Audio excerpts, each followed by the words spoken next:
Lesson 160 in A Course in Miracles. I am at home. Fear is the stranger here. Fear is a stranger to the ways of love. Identify with fear, and you will be a stranger to yourself.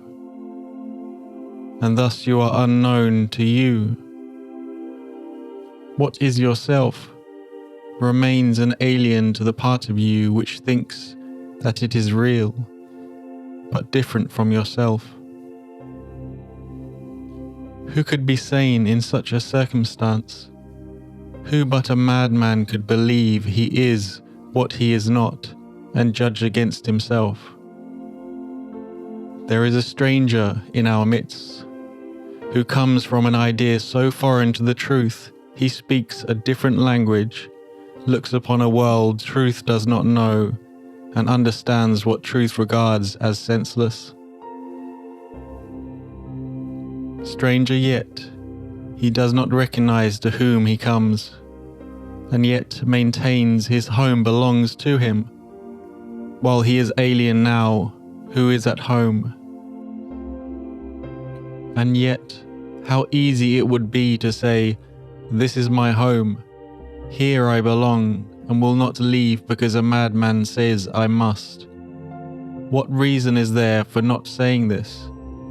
What could the reason be, except that you had asked this stranger in to take your place, and let you be a stranger to yourself?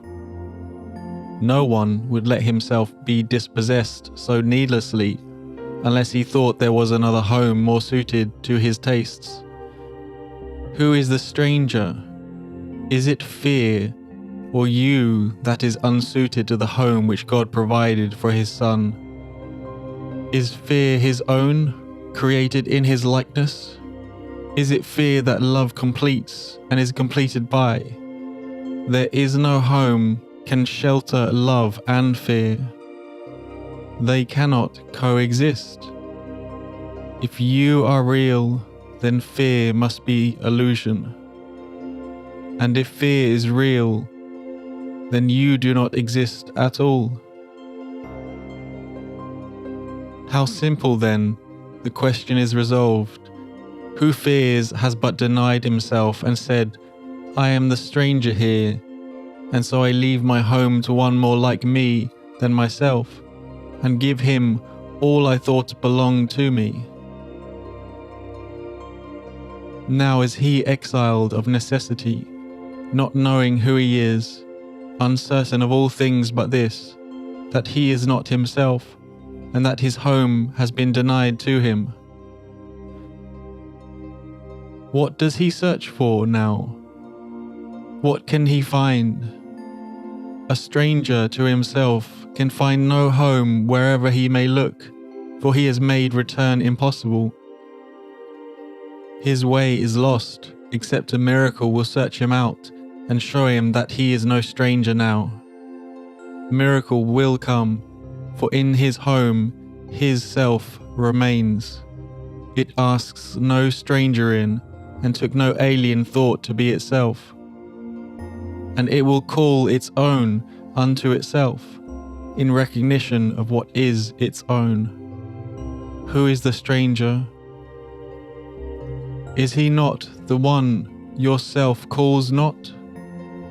You are unable now to recognize the stranger in your midst, for you have given him your rightful place.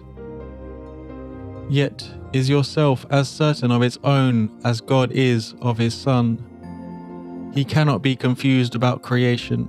He is sure of what belongs to him. No stranger can be interposed between his knowledge and his Son's reality. He does not know of strangers. He is certain of his Son. His certainty suffices. Whom he knows to be his Son belongs where he has set his Son forever. He has answered you who asked, "Who is the stranger?" Hear his voice assure you quietly and sure that you are not a stranger to your Father, nor is your Creator stranger made to you. Whom God has joined remains one, at home in him, no stranger to himself. Today we offer thanks that Christ has come to search the world for what belongs to him. His vision sees no strangers, but beholds his own and joyously unites with them. They see him as a stranger, for they do not recognize themselves. Yet, as they give him welcome, they remember, and he leads them gently home again where they belong. No one does he forget, not one he fails to give you to remember, that your home may be complete and perfect as it was established. He has not forgotten you, but you will not remember him until you look on all as he does. Who denies his brother is denying him, and thus refusing to accept the gift of sight by which his self is clearly recognized, his home remembered, and salvation come.